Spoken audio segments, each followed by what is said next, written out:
Present Continuous is a collaborative project that was initiated by Museum MACAN as a result of the COVID-19 pandemic.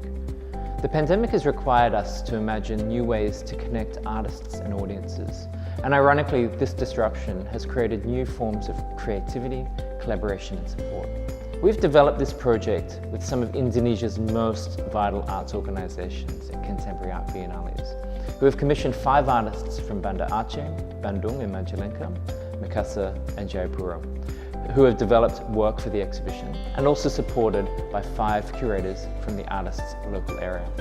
This project explores the overlay of Indigenous politics on Indonesia's colonial experience, collective memories, histories of sound and its relationship to ideas of the neighborhood, mythology and plants, and artist-led creative industries that result in real policy change and ground-up economic development.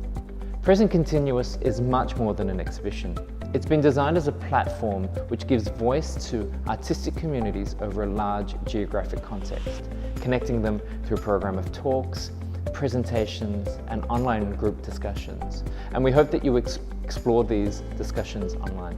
We also hope to spark conversations and ideas from this exhibition, which highlights the diversity of the community and its collaborative spirit, now and onwards to the future.